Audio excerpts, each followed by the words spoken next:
इस वीडियो में हम जिंदगी के सबसे इंपॉर्टेंट 5 लाइफ डिसीजंस लेंगे एक एक्सेल शीट के थ्रू।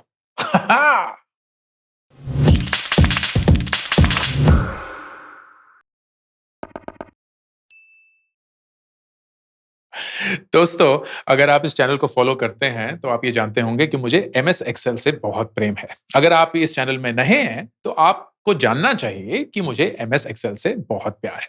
एंड मुझे जेन्युइनली ऐसा लगता है कि एक्सेल के थ्रू हम जिंदगी के बहुत सारे डिसीजंस ना जो कॉम्प्लिकेटेड होते हैं उनको सिंप्लीफाई कर सकते हैं। इस वीडियो में मैं ऐसे 5 डिसीजंस को लूंगा जो एक्सेल शीट के थ्रू हम सिंप्लीफाई करने की कोशिश करेंगे। नंबर 1 कि आपकी इन्वेस्टमेंट अप्रोच क्या होनी चाहिए, कितने पैसे आपको डालने चाहिए, कितने वक्त तक डालने चाहिए, कितने रिटर्न पे डालने चाहिए और उसके थ्रू कितना पैसा आपको मिलेगा। नंबर 2 गाड़ी खरीदनी चाहिए या नहीं, या कैब में ही काम या गुजारा करना चाहिए। नंबर 3 घर खरीदना चाहिए कि नहीं, या कि रेंट के घर पे ही रहना चाहिए। नंबर 4 अगर एक लोन ले लिया है तो उस लोन को रीपे कैसे करना चाहिए ताकि आप जल्द से जल्द उस लोन से बाहर निकल सके। एंड नंबर 5 एक सरप्राइज वाला जो कि जब आएगा तभी देखेंगे। ओके, ये सारी शीट्स अवेलेबल होंगी आपके लिए टू डाउनलोड। आप इनके साथ प्ले अराउंड कर सकते हैं। The best way to do it is जब आप क्लिक करेंगे लिंक पे तो एक डाउनलोड का ऑप्शन होगा, आप उस एक्सेल शीट को डाउनलोड कर लीजिएगा, उसी में आप चेंजेस नहीं कर पाएंगे। This is something that you need to remember.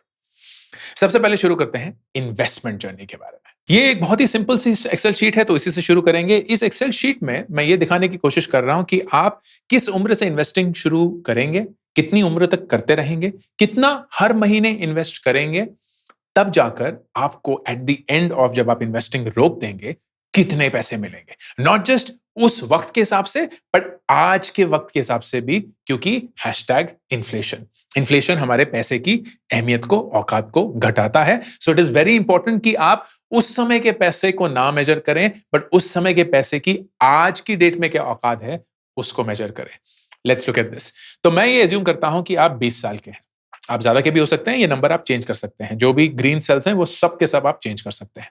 आप 20 साल की उम्र से इन्वेस्टिंग करना शुरू करते हैं, 65 साल की उम्र तक आप इन्वेस्ट करते रहते हैं एंड आप महीने का 500 से शुरू करते हैं,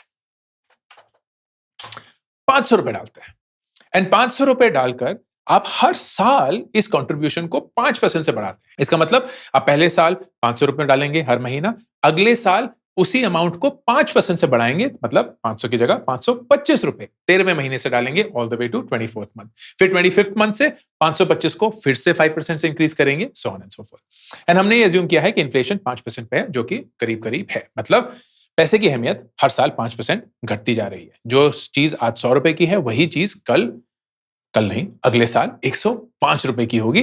तो जो 100 रुपए आपकी आज ये चीज खरीद सकते थे, अगले साल इस चीज को नहीं खरीद सकते क्योंकि वो 105 रुपए की हो चुकी है। Now if you do this exact same thing, आपने 500 रुपए डाले, 5% हर साल ग्रो किया, इन्फ्लेशन 5% है और आपने ये इन्वेस्टिंग करी हमारे प्यारे एफडी में, क्योंकि एफडी है माँ पापा का फेवरेट। कितना ही गंदा हूं मैं। तो ये 500 रुपए आपके बन जाएंगे 24 लाख रुपए एट द एज ऑफ 65। लेकिन ये 24 लाख रुपए 65 की एज पे होंगे। उनकी आज की डेट में कितनी अहमियत है? सिर्फ 9.5 लाख रुपए, मतलब मोटा मोटा 10 lakh. That is what you will get after investing 500 rupees every single month. यही आप 5% की एफडी को अगर 10% कर देते हैं, जो कि करीब करीब गोल्ड का रेट है, मतलब रेट ऑफ रिटर्न, तो यही 24 लाख 90 लाख रुपए हो जाएंगे। And that means at today's price वो आपके करीब 24 लाख के करीब होगा। लेकिन ये अगर आप 500 रुपए स्टॉक मार्केट में डालते हैं और 15% रिटर्न, जो कि on an average stock market देता है over a long period of time, तो आपके ये 500 रुपए 4 करोड़ 70 लाख रुपए बन चुके होंगे। चेयर से गिरिएगा मत। 4 करोड़ 70 लाख आप कैलकुलेट कर सकते हैं। ये एक्सेल शीट है, कभी गलत नहीं बोलती, जो आज की डेट में 90 लाख रुपए के करीब होगी। That is the power of compounding my friend. 5% से 10 और 15% ना 5% नहीं ग्रो करता है, उड़ता है। यही 500 रुपए, सिर्फ 500 रुपए, अगर आप 20% से ग्रो कर पाए, जो कि बहुत मुश्किल है, लेकिन अगर हो पाया, then this 500 रुपए every month will become 29 crore रुपए। यस माय फ्रेंड, 29 करोड़ रुपए, जो कि आज की डेट में 4 करोड़ 60 लाख रुपए होंगे। This Excel sheet shows you how your money grows. अब फर्ज करिए कि आप 35 साल के हैं, थोड़ा लेट हो गया लाइफ में, लेकिन आप 65 तक इन्वेस्ट कर सकते हैं। आप क्योंकि 35 साल के हैं, तो आई एम अज्यूमिंग कि आपकी सैलरी ज्यादा होगी, तो आप 5,000 रुपए डाल सकते हैं। ग्रेट! अगर आप 5,000 रुपए डालेंगे, 35 साल की उम्र में भी शुरू करेंगे, तो आपके 15% रिटर्न आपको 4 करोड़ 80 लाख रुपए देंगे, which will be equal to about 1 crore 76 lakh rupees according to today's date. That is the power of compounding. That's the power of long-term investing. ये है Excel sheet 1, life decision 1. Next, गाड़ी लेनी चाहिए या ओला उबर ही करना चाहिए, मेट्रो ही करना चाहिए, ऑटो रिक्शा ही करना चाहिए, फला फला। Now this is an important question and इसका मैं समझता हूं, जानता हूं। एक ऑब्जेक्टिव रिस्पॉन्स है जो कि एक्सेल शीट देगी, लेकिन एक इमोशनल जज्बाती रिस्पॉन्स भी किया। गाड़ी, बाइक, अपनी चीज।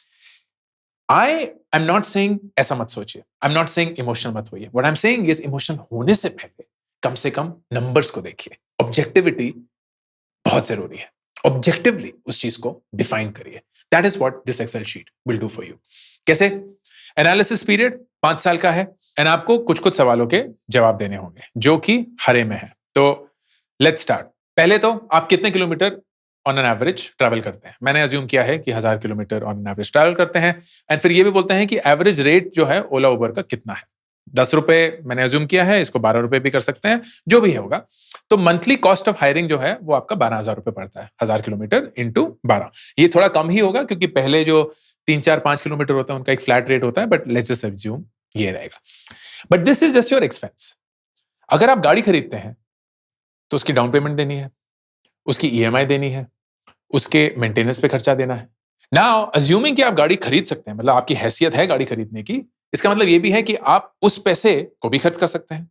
वही पैसे का एक अपॉर्चुनिटी कॉस्ट है, मतलब उस पैसे को गाड़ी में ना खर्च करते हुए अगर आप इन्वेस्ट करेंगे और उस इन्वेस्टमेंट को ग्रो करेंगे तो वो आपके लिए एक एडिशनल रिटर्न होगा। So that is also something that I have assumed. कैसे? मैंने बोला कि टोटल अपफ्रंट जो डाउन पेमेंट होगी, क्योंकि हम एक 10 लाख की गाड़ी खरीद रहे हैं, ये मैंने 10 लाख किया, इसको 5 लाख के कर देते हैं। अगर आपको लगता है कि ज्यादा है तो 5 लाख, ठीक है। एंड टोटल अपफ्रंट जो 20% करीब हो रहा होता है, तो 1 लाख रुपए। एंड इस 1 लाख रुपए को हम 10% रिटर्न से बढ़ा सकते हैं। 10% बहुत ही बेसिक रिटर्न है, लेकिन इससे बढ़ा सकते हैं। तो आपकी इस 5 साल की जो इवैल्यूएशन है उसमें ये जो 1 लाख रुपए है, ये 1,60,000 रुपए हो जाएंगे। तो मतलब आपका जो नेट कॉस्ट होगा हायरिंग अ कैब का ओवर दीज 5 years वो होगा करीब 6,60,000 रुपए, और इन अदर अमाउंट करीब करीब 11 रुपए पर किलोमीटर का हिसाब। अगर आप गाड़ी खरीदते हैं, 5 लाख की गाड़ी है, डाउन पेमेंट 20% है, तो 1 लाख रुपए आपको ये देना है डाउन पेमेंट। 4 लाख रुपए का लोन लेना पड़ेगा। 4 लाख रुपए के लोन के लिए आपको एक इंटरेस्ट रेट देना है। इंटरेस्ट रेट मान लेते हैं 10% है, अगर ये 8% है तो 8% ले लेते हैं। 5 साल का आप लोन ले रहे हैं तो आपकी ईएमआई बैठेगी 8,111 रुपए। फिर एक मेंटेनेंस कॉस्ट है जो कि यूजुअली आपको देना होगा, तो वो महीने का करीब 2,000 रुपए। टायर का खर्चा, सर्विसिंग का खर्चा, फला फला ये सब। आपकी माइलेज फर्ज करिए 15 किलोमीटर पर लीटर है and cost of petrol 85 rupees तो कहां रहा भाई, अब तो 100 रुपए हो गया। 100 रुपए तो 6,670 रुपए आपका होगा कॉस्ट ऑफ पेट्रोल हर महीना। फिर पार्किंग कॉस्ट होगी जो कि मैंने मोटा मोटा 1,500 रुपए महीना ले लिए, जो कि ओला उबर में नहीं होगी। तो आपका टोटल चलाने का खर्चा गाड़ी का 18,000 रुपए होगा। And total cost of buying a car over this 5 year period which will be EMI कितनी देनी है, चलाने का खर्चा कितना है, all of that included will be around 11 lakh rupees. इसका मतलब आपका इफेक्टिव रेट पर किलोमीटर 18 रुपए है। नेचुरली आप इस पे क्यों अपने पैसे जलाएंगे। ये भी अज्यूम करते हैं कि आप इन 5 सालों के बाद इस गाड़ी को बेच सकते हैं, विच इज एब्सोल्युटली राइट। तो 10% आपका डेप्रिसिएशन होता है, तो 5 साल बाद यही 5 लाख रुपए की गाड़ी 3 लाख रुपए की आप बेच सकते हैं। तो your net cost will be now 11 minus 3 lakh, तो करीब 8 लाख। तब भी 13.5 रुपए पर kilometre, which is higher than your hiring a cab rate. And that is why you should hire a cab. अब चीजें कब बदलती हैं? जब आप बहुत ज्यादा किलोमीटर चलाते हैं, क्योंकि जब आप बहुत ज्यादा गाड़ी चलाते हैं ना, तब it makes a lot of sense for you to buy your own car. देखिए कैसे बदला। आपने 3,000 रुपए, 3,000 रुपए नहीं, 3,000 किलोमीटर अगर महीना चलाया, मतलब आप गुड़गांव में रहते हैं और नोएडा में ऑफिस है, नोएडा में रहते हैं, गुड़गांव में ऑफिस है, ऐसी कुछ आपकी जिंदगी है, 100 किलोमीटर आप रोज अप एंड डाउन करते हैं, तो आपका इफेक्टिव रेट जो है हायर करने का गाड़ी का वो है 11.7 रुपीज और आपका ओन करने का है 8.9 rupees. Then it instantly makes sense for you to buy a car instead of hiring it.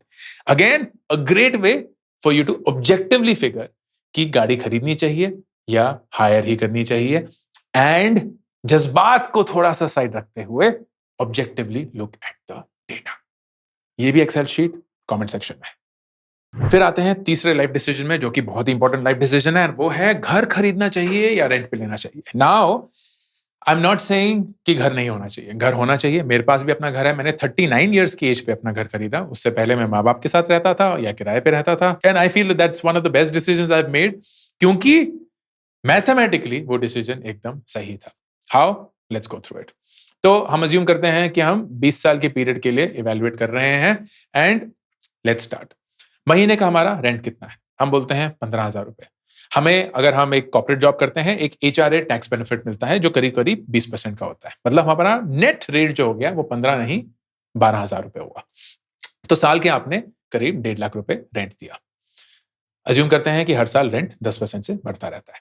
तो ओवर अ 20 ईयर पीरियड आपने जो टोटल रेंट दिया होगा वो होगा 82 लाख रुपीस। अब लोग बोलते हैं कि यार रेंट देना 82 लाख, ये तो पैसे जलाना हुआ, इसमें तो अपना घर आ जाता। Wrong way of thinking about it, क्योंकि एक्सेल ऐसे नहीं बोलता है। Let's see how. अब ये तो रहा आपका एक्सपेंस, लेकिन जैसे कि हमने बताया गाड़ी में भी, अगर आप अपना घर लेते हैं तो उसकी डाउन पेमेंट करनी है, उसकी भी EMI देनी है, जो इंटरेस्ट है वो बैंक को जा रहा है, वो आपके लिए नहीं है। It's like a rent that you paying to the bank, not to a landlord. आपको उस घर का मेंटेनेंस खर्चा देना होगा, so on and so forth. इन सब का एक अपॉर्चुनिटी कॉस्ट होता है, उसको भी कैलकुलेट करते हैं। सबसे पहले आप घर अगर लेंगे, एंड हमने घर अज्यूम किया है 50 लाख रुपए का, ठीक है, तो 50 लाख के घर के लिए आपको डाउन पेमेंट करनी होगी 15 लाख। तो वो 15 लाख रुपए हम एक्चुअली इन्वेस्ट कर सकते हैं। प्लस जो, अगर आप घर खरीदने का सोच रहे हैं तो आपकी हैसियत है घर खरीदने की, मतलब आप EMI देखने की भी औकात रखते हैं, तो जो EMI है जो कि इस 50 लाख के घर के लिए करीब 36,000 रुपए होगी, लेकिन आप रेंट तो सिर्फ 15,000 रुपए ही दे रहे हैं, तो इसका जो अंतर है वो भी आपको इन्वेस्ट करना चाहिए, because that is the logical way of doing it. वरना तो कहीं से भी कुछ भी नहीं बैठेगा। तो 19,000 रुपए करीब करीब आप इन्वेस्ट भी कर सकते हैं हर महीना, क्योंकि आप EMI देने के लिए तैयार हैं, लेकिन रेंट तो बहुत ही कम है, तो एक्स्ट्रा जो पैसे आपके बच रहे हैं वो भी आपको इन्वेस्ट करने हैं। एंड आप अज्यूम करते हैं कि ये आप चलिए 10% पे ही ग्रो करते हैं, ठीक है। And this is how we keep growing. Value of upfront, जो आपका पैसा आपने डाला था, जो 15 लाख रुपए आपने डाले थे, वो 20 साल बाद करीब करीब 1 करोड़ के हो गए। जो आपने 19,000 रुपए महीना इन्वेस्ट किया है, उसकी करीब करीब 75 लाख रुपए हो गई वैल्यू। तो net benefit of renting a house, जो आपने 82 लाख रुपीस दिए वो, लेकिन माइनस जो भी आपने वैल्यू बनाई, आपका बना अराउंड 94 लाख। ये आपका नेट बेनिफिट है, मतलब आपने एट द एंड ऑफ 20 साल पैसे कमाए होंगे to the extent of 94 lakhs। अब आते हैं इधर, 50 लाख का घर खरीदा है, रजिस्ट्रेशन का खर्चा करीब 5% होता है, तो 2.5 लाख रुपए रजिस्ट्रेशन हो गया। 25% डाउन पेमेंट करी है, तो वही 12.5 लाख। ये अच्छा हाँ सॉरी, क्योंकि आपका रजिस्ट्रेशन का अमाउंट प्लस डाउन पेमेंट को ऐड किया गया है। मैं बोला कि गलती कैसे कर दी मैंने, एक्सेल शीट में मैंने गलती, सॉरी, मेलोड्रामेटिक। तो टोटल अपफ्रंट हमने 15 लाख रुपए डाले हैं। लोन हमने लिया फिर 37 लाख का, 10% का लोन है। इस 10% का भी नहीं है एक्चुअली, आजकल तो 7% का ही मिल जाता है, तो 7% लेते हैं। 20 साल का लोन है तो ये करीब 29,000 रुपए हो गया। टैक्स ब्रैकेट 20%, क्योंकि आपको इस पर टैक्स बेनिफिट भी मिलता है, तो वो आया। एंड इफेक्टिव जो आपका ईएमआई है वो करीब 26,000 रुपए पड़ी है। टोटल इंटरेस्ट मतलब आपने इन 20 सालों में करीब 25 लाख रुपए दिया है। घर को मेंटेन करने का खर्चा, घर के मेंटेनेंस का जो खर्चा है वो सालाना कितना बढ़ता है, एंड देन फिर आप ये भी अज्यूम करते हैं कि घर की वैल्यू भी बढ़ रही है। हर साल हमने अज्यूम किया है कि वो 8% से बढ़ रही है। मतलब जो ये 50 लाख रुपए का घर है वो 20 साल बाद करीब 2,30,00,000 रुपए का होगा। तो इसका जो आपका नेट बेनिफिट बैठा वो बैठा 1,50,00,000 के करीब। And by this calculation it says you should absolutely buy the house, क्योंकि ये कैलकुलेशन तो आपको 100% बता रही है कि आपको ये घर खरीदना चाहिए। प्रॉब्लम कहां आती है? प्रॉब्लम ये आती है कि जो आपको घर 15,000 रुपए का मिलता है ना, वो आपको 50 लाख रुपए में नहीं मिलेगा। And that is usually defined by something called rental yield. Rental yield जो हिंदुस्तान में है वो 1 से 2% के बीच में है। मतलब आप साल में जो रेंट देते हैं ना, वो घर के टोटल वैल्यू का 1 से 2% बनता है। इन अदर वर्ड्स, अगर आप 15,000 रुपए दे रहे हैं इंटू 12, 1,80,000 रुपए आप साल का देते हैं, तो आपको टेक्निकली, अगर रेंटल यील्ड 2% है, आपको टेक्निकली 90 लाख रुपए का घर लेना पड़ेगा। तो अगर मैं इस चीज को 90 लाख कर देता हूं, then suddenly the equation changes, क्योंकि अज्यूमिंग कि ये 15,000 रुपए का जो घर है, 15,000 रुपए महीने का जो घर है, वो आपको 90 लाख रुपए में मिलेगा। आपके बेनिफिट्स जो हैं वो चेंज हो जाते हैं। आपके रेंट के benefits over a 20-year period 2,70,00,000 रुपए हैं, लेकिन आपके खरीदने के बेनिफिट्स सिर्फ 2,65,00,000 रुपए हैं। बहुत क्लोज है, लेकिन है। This is how you take the decision of whether you should buy or rent a house. Next financial decision, अगर आपने एक लोन ले लिया है तो उसको जल्द से जल्द कैसे चुकाया जाए, एंड इसके लिए एक बहुत ही खूबसूरत तरीका है which I have explained through this Excel sheet. देखिए, फर्ज करिए आपने 40 लाख रुपए का लोन लिया है, 8% रेट पे लिया है, 25 साल के लिए लिया है, तो मतलब एक होम लोन लिया है। ईएमआई इसकी आपकी बैठती है करीब 31,000 रुपीज। आप इस पूरे 25 साल में जो प्रिंसिपल अमाउंट पे करते हैं वो है 40 लाख रुपए, लेकिन इंटरेस्ट पता कितना देते हैं?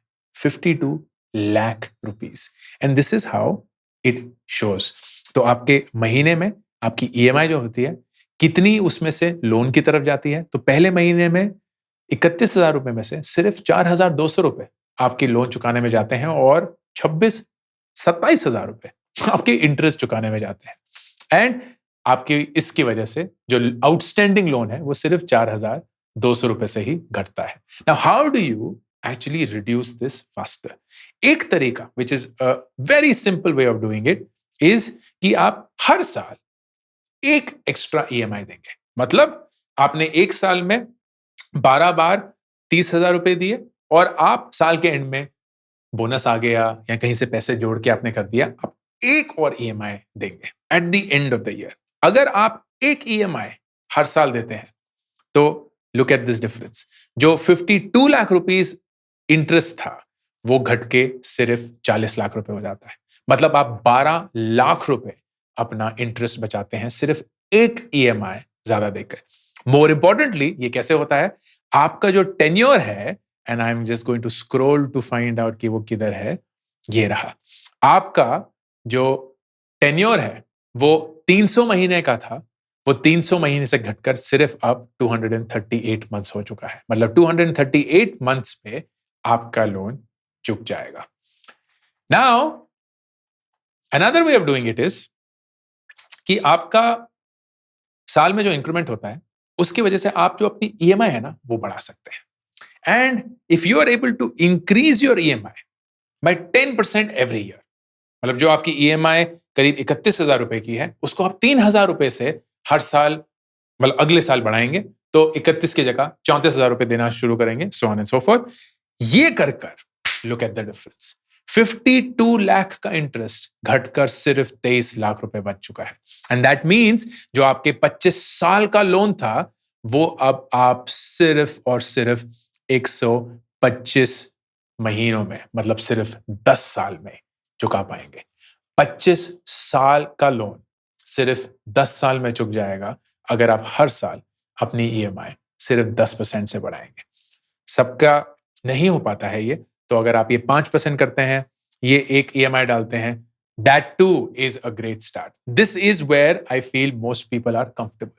एक एक्स्ट्रा ईएमआई जो भी उस साल की ईएमआई होगी वो देनी है, प्लस 5% से अपनी ईएमआई हर साल बढ़ाते रहनी है। And if you do that, then your loan will get done in 150 months या मोटा मोटा 13 सालों में। 13 साल? यस, 13 सालों में, which is brilliant, right? 25 साल का लोन सिर्फ 13 साल में, done. This Excel sheet is also pinned in the comments. And then final life decision, जो कि सरप्राइज लाइफ डिसीजन था, और वो था, I'm sorry I'm even making this into an Excel sheet. How do you decide on your life partner? तो फर्ज करिए कि आपके पास चॉइसेस हैं या चॉइसेस नहीं भी हैं, but you want to really measure कि जो आपका लाइफ पोटेंशियल पार्टनर है क्या वो सही है कि नहीं। फॉर दैट मैटर, ये जो अप्रोच है ना, ये जिंदगी की किसी भी इंपॉर्टेंट लाइफ डिसीजन में अप्लाई हो सकती है। कि आपको ये जॉब लेनी चाहिए कि नहीं, क्या आपको ये लाइफ पार्टनर चूज करना चाहिए कि नहीं, क्या आपको ये ऑप्शन ए या ऑप्शन बी या ऑप्शन सी चूज करना चाहिए कि नहीं। And what do you do is basically you figure कि कौन कौन सी चीजें हैं जो आपके लिए जरूरी है। So let's figure out that there are items that you care about. There is option A, there is option B, and there is option C. And life partner भी choose करते हैं। तो सबसे पहले funny, क्या वो funny है कि नहीं? Second, क्या values हैं कि नहीं? Third, honest या trustworthy हैं कि नहीं? Fourth, परिवार कैसा है? Fifth, looks कैसी हैं? एंड सिक्स्थ करते हैं एक एक्स फैक्टर, ठीक है, एक कुछ अलग सा तड़कता भड़कता एक कोई फैक्टर है। Now most people make this mistake कि इन सारी चीजों को ना वो इक्वल इंपॉर्टेंस देते हैं, व्हिच इज नॉट राइट। आपके लिए इन सब चीजों के लिए अहमियत जो है ना वो अलग होगी। So we will come up with something called weightage, and weightage जो होगी that will always add up to 100%। तो हम बोलेंगे कि ये जो पूरे फैक्टर्स हैं इन सब का सम जो होना चाहिए वो होना चाहिए 100%। And now let's figure it out. मैं बोलता हूं कि फनी मेरे लिए 20% इंपॉर्टेंट है, वैल्यूज ना मेरे लिए 40% इंपॉर्टेंट है, ऑनेस्टी एंड ट्रस्ट 20%, 10%, ये भी 10% कर देते हैं। फैमिली में होता है मुझे नहीं फर्क पड़ता, looks I will say 10%, x factor 5%, honesty and trust को बना देते हैं 20, एंड इसको करते हैं 25, नहीं इसको करते हैं 20, इसको करते हैं 25, ठीक है। ये लेट्स अज्यूम ये मेरे वेटेज है। That means this is how I would look at an individual. वो फनी होने चाहिए, उनके पास वैल्यूज होनी चाहिए, वो ऑनेस्ट और ट्रस्टवर्दी होने चाहिए, उनकी फैमिली अच्छी होनी चाहिए, लुक्स होने चाहिए, एक एक्स फैक्टर होना चाहिए, लेकिन इनका जो प्रोपोर्शन है वो अलग है। Now let's say there is option A, कोई शख्स है जिसको आप इवेल्युएट कर रहे हैं, and you now have to rate them on these parameters 1, 2 and 3। 1 is बिल्कुल नहीं है, 3 भर भर के है, 2 in the middle, and let's say मैं बस ऐसे रैंडमली कर रहा हूं, राइट, 2 3 1 2 3। फिर एक दूसरा रहता है 2 3 1 2 3 1, एक तीसरा है 3 2 1 3 2 1। ओके, ये मैंने रैंडमली रेट कर दिया किसी को। What you essentially have to do, you have to figure कि इनका वेटेड एवरेज क्या है, इनका वेटेड एवरेज क्या है। This will basically tell you कि अगर आप इन सब रेटिंग्स को करते हैं तो ऑप्शन बी जो है that becomes your best option. Option B is closest to what you want as a mix. Now, you can change these for anything. आप ये जॉब के लिए चेंज कर सकते हैं। You can say company, money, brand, profile, title, work, life, balance. कुछ भी हो सकता है। एंड वेटेज अटैच कर लिए, कंपनी को आप कितनी अहमियत देते हैं, पैसे को कितनी देते हैं, ब्रांड को कितनी देते हैं, प्रोफाइल को कितना देता है, टाइटल को कितना देखते हैं, ब्ला ब्ला ब्ला ब्ला ब्ला, इवैल्यूएट ऑल द ऑप्शंस, देखिए कि वेटेड एवरेज कितना है. This very simple but very very powerful way for you to take life decisions. ये थे एक्सेल शीट के थ्रू 5 लाइफ डिसीजन लेने का तरीका. I hope this was useful. ये पांचों के पांचों एक्सेल शीट्स अवेलेबल हैं आप सबके लिए इन द कमेंट सेक्शन बिलो. अगर कोई भी ऐसा लाइफ डिसीजन है जो मैंने मिस कर दिया हो, then let me know that as well in the comment section. On that note, this is Ankur Warikoo signing off. Hey everyone, my first ever book is now ready. Do Epic Shit is now available for pre-order. It would mean the world to me if you pre-ordered this right now. Your love and support means so much to me.